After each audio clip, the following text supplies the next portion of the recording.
BookTube. My name is Elizabeth and I read bouquins and books. And in this video, I would like to talk about At Night All Blood is Black by David Diop. Now, as you can see, I'm holding the French version, but I don't think it makes a difference. I think that my comments would apply whether you read the original or any translation, whether in English or another language. I will start by asking for your indulgence. Now, this is my first standalone review, discussion, perhaps more discussion of a book on BookTube, and I have not really prepared. I have gathered my thoughts, but I didn't make a script, and I did not even make an outline. So I hope I will sound not too crazy in this video. I will also say there will be gruesome content and there will be spoilers. Complete, total spoilers. Because the question I'm asking in this discussion is it possible for the reader to get it wrong? Or is it the responsibility of the writer to make sure that the reader gets it right on the first reading? And I cannot really discuss that without revealing what happens at the end. What happens at the end is chapters 21 to 25.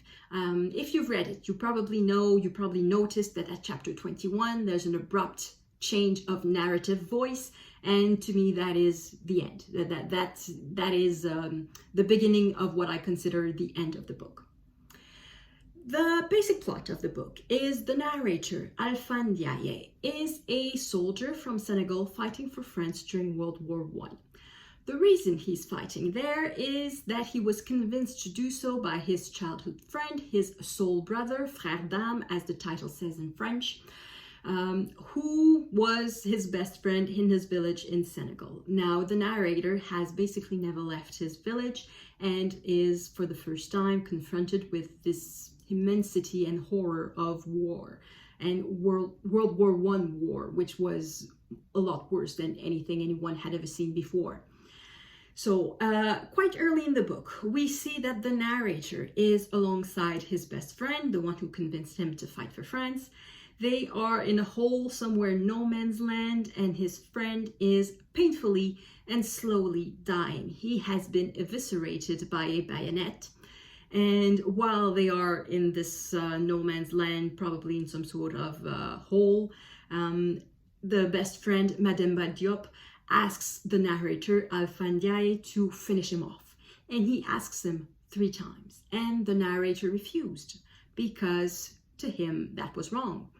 The rules of right and wrong said that you don't kill your friends, you killed the opponents. However, when the book opens, we are after these events, and now the narrator has changed his position. He thinks that right and wrong are not where they were, or not where people pretend they are. And he also thinks that the natural side of things, it's not the civilized side of the trench, it's the battlefield. That is what is natural, and what is pretend is not the savagery that the officers are asking of the soldiers on the battlefield. What is pretend is the supposed civilization, the rules established by the authorities, the military authorities and the civilian authorities. He thinks in a way that is in a complete different direction than everyone else. Now here comes the part of, was I right or wrong? To me, this was completely rational. To me, this was a completely sane way of seeing things. Now, of course, the narrator does some gruesome things. He goes in the opposite side's trenches, abducts soldiers, and then brings them in no man's land and eviscerates them. But when they plead for Alpha to finish them off, he does finish them off. So he becomes human, and then he cuts their hand and brings it back as a trophy in the trenches. So of course it's gruesome and it's not sane in a way. But if you put yourself in a frame of mind that the battlefield is natural and that the supposed civilization is fake, then it makes sense. To me, it's cruel. There's no way it's not cruel. It is absolutely cruel.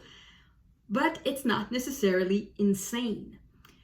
And that's how I understood the first 20 chapters.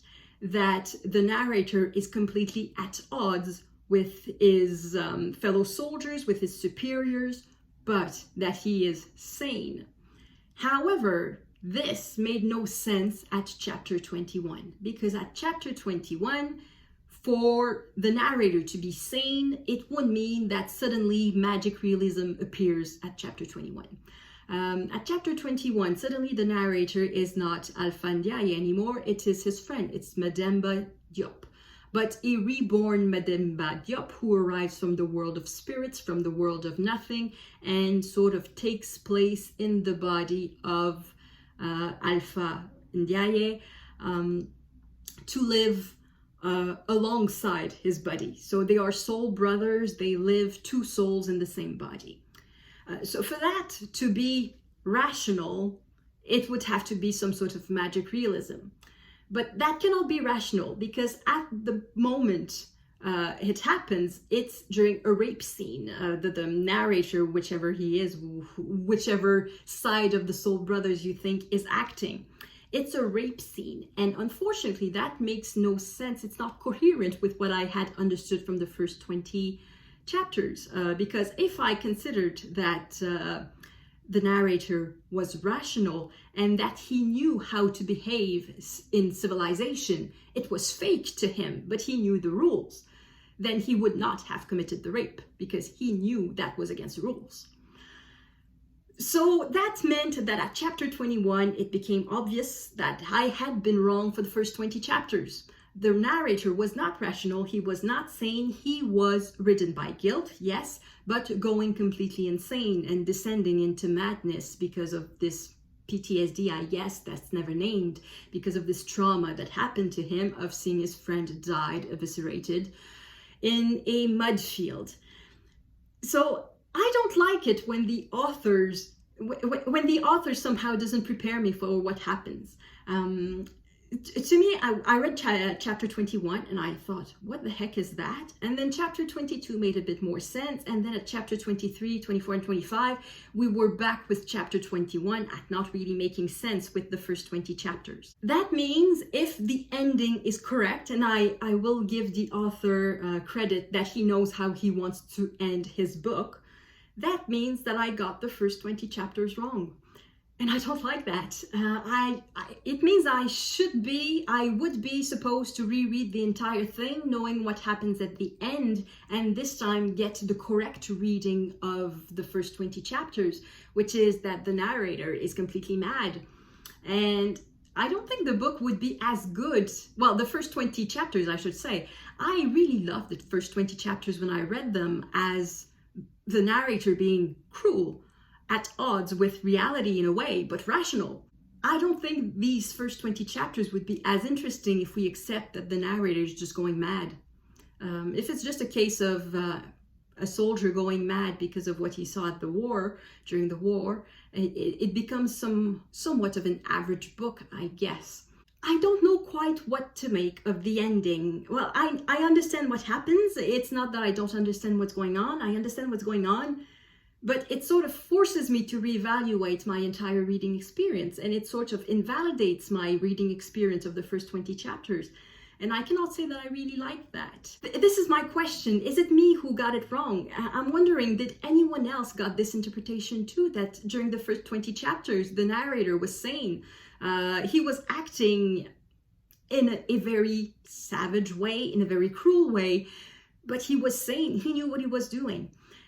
And I'm wondering if I'm the only one who had that interpretation. So if you've read it, please let me know in the comments. I would very much like to know, because if I'm the only one who thought that, then obviously I'm wrong. I'm the one who read it wrong.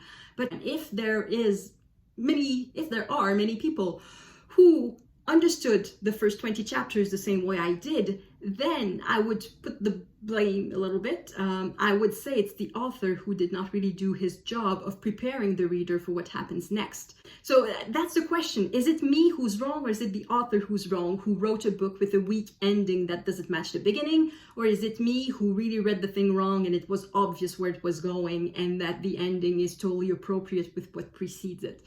So that is my question. And as for whether I recommend this book or not, I guess I leave it entirely up to you, because I don't quite know.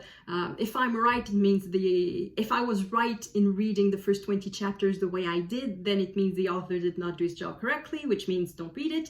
And if I was wrong, it means the author did do his job correctly, and in this case, I guess you should read it. So that's my thoughts, plural, those were my thoughts on At Night All Blood is Black, and I really would like to know what you thought about it. So don't hesitate to leave comments below, and thank you everyone for watching. I hope I will see you in the next video.